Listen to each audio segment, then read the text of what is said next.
ईश्वर की भक्ति में जो भी भक्त बध जाता है उसे अमृत पान मिलता है, सदा ही उसे अमरता प्राप्त होती है।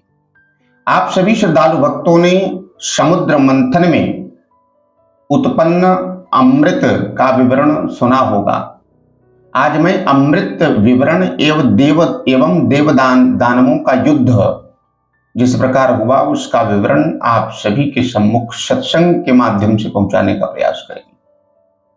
भगवान सोच रहे थे कि यदि हम अमृत पान दानवों को करा देंगे तो इसमें कल्याण नहीं है, इन्हें अमरता प्राप्त होगी, अभिमानी होकर के ये सभी देवताओं पर विजय प्राप्त करेंगे और जीना हराम कर देंगे। तो भगवान ने हंसते हुए मोहिनी रूप धारण किया और मोहिनी रूप धारण करके सभी दैत्यों और दानवों के मध्य पहुंच करके अमृत दैत्यों के हाथ में था, दैत्यों के हाथों से अमृत को ले लिया। कैसे लिया?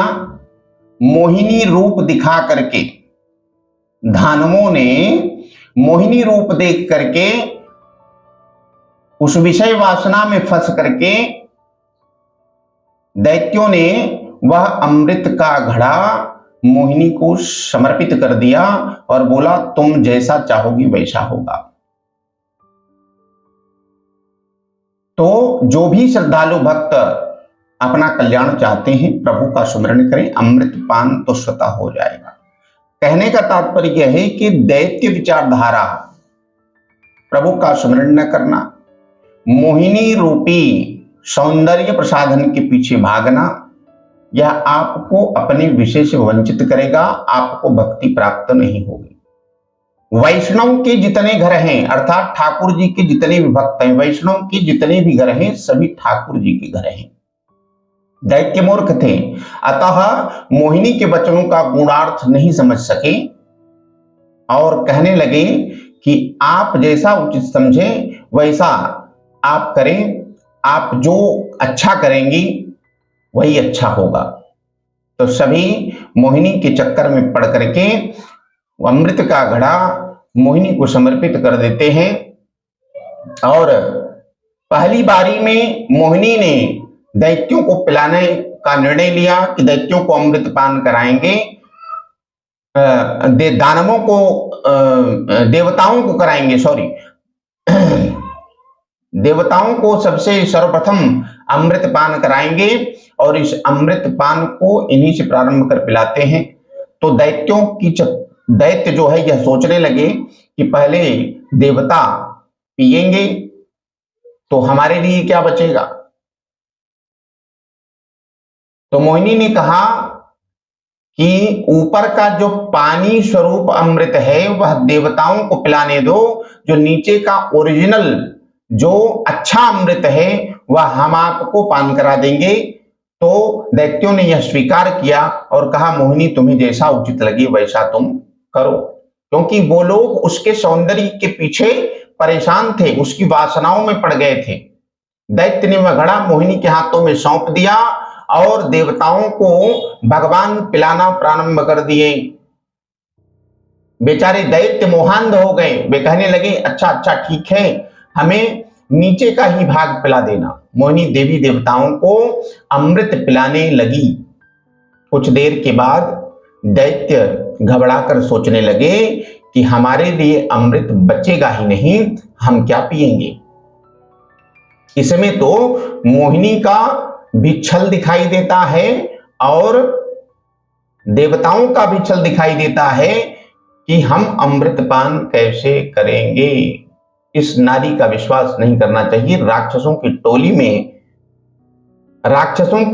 टोली में राहु नाम का दैत्य था जो कि सूर्य और चंद्र के मध्य जाकर के वेश बदल करके देवताओं की टोली में जा बैठा कि हम भी करेंगे, रसपान करेंगे, अमृत का रसपान करेंगे। राहु देवताओं की पंक्ति में सूर्य और चंद्र के बीच बैठ गया। मोहिनी देवी जान गई कि वह दैत्य है, किंतु पंक्ति भेद न करने कि हेतु से राहु को भी अमृत दिया। पंक्ति भेद कभी नहीं करना चाहिए। पंक्ति भेद का तात्पर्य है जो सब खा रहे हैं वही सबको खिलाओ, भगवान ही ऐसा कर सकते हैं। और अगर आप किसी के भोजन में विषमता रखते हो, विषमता अर्थात अलग अलग, किसी को कुछ दे दिया, किसी को कुछ दे दिया, किसी को बहुत अच्छा दे दिया, किसी को बहुत खराब दे दिया, जो पंक्ति भेद करता है उसे संग्रहणी नामक रोग होता है। ऐसा कभी भी नहीं करना चाहिए। जब तक पूर्व जन्म का पुण्य बलवान है, पाप का फल नहीं मिलता। जब इंद्रादि देवताओं को अमृत मिल रहा था तब राहु वहां नहीं आया, किंतु जब सूर्य चंद्र को अमृत मिल रहा था तो वह वहां आ पहुंचा।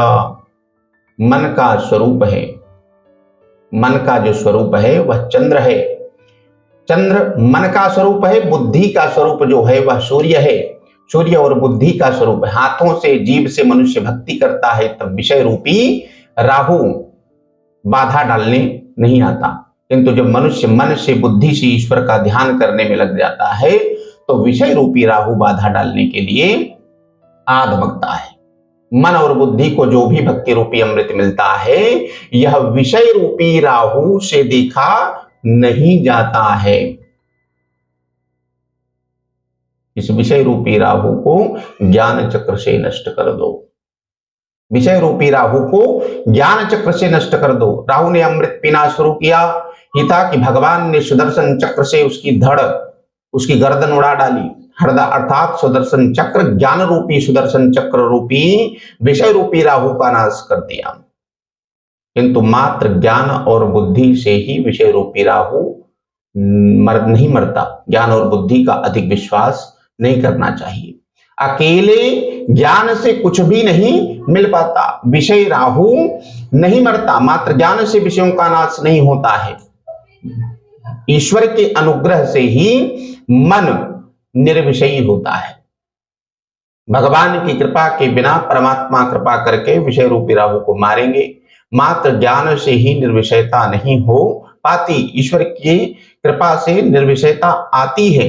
रज रसवरजम रसोप्यस्य परम दृष्ट्वा निवर्तते। परमात्मा की कृपा और साक्षात्कार से ही विषयाशक्ति और विषय अनुरागिता में से मन निवृत्त हो पाता है। दैत्य भगवान से विमुख थे लेकिन देवता भगवान के सम्मुख थे। सम्मुख अर्थात समर्पण भाव, शरणागत दीनार्थ परित्राण परायणे। आपके ही शरणों में हमारा भला होगा। कहने का तात्पर्य है कि जो भी ईश्वर से जुड़ा है, जो भी ईश्वर के प्रति श्रद्धा, विश्वास एवं आस्था रखता है उसे अमृत पान मिलता है। कहने का तात्पर्य है कि मन से निवृत्त हो। दैत्य भगवान से विमुख थे, वह भगवान की भक्ति नहीं करते थे, अतः उन्हें अमृत नहीं मिला। संसार की मोहिनी में फंस जाओगे तो अमृत पान नहीं मिलेगा। इसलिए भक्ति जागृत करो, भगवान में ही समर्पण भाव रखो। मैं गारंटी देता हूं आप सभी को कि आपको भक्ति रूपी अमृत मिलेगा।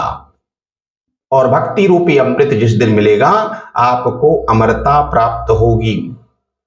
इस प्रकार से अमृत का विवरण करते हुए हमने आप सभी तक यह बताया, आप सभी को यह संबोधित करने का छोटा सा प्रयास किया कि जो संसार के मोहिनी बाधाओं में फंसे हुए हैं, जो मोहिनी में फंसे हुए हैं, उन्हें भक्ति कभी प्राप्त नहीं होगी। इसलिए मोहिनी रूपी बाधा को अपने इंद्रियों से हटा करके भक्ति में समर्पण भाव रखो। परमात्मा की कृपा अवश्य होगी, आपका कल्याण हो जाएगा और इसी में आपका भला है। चलते हैं दरबार की ओर। जय श्री राम।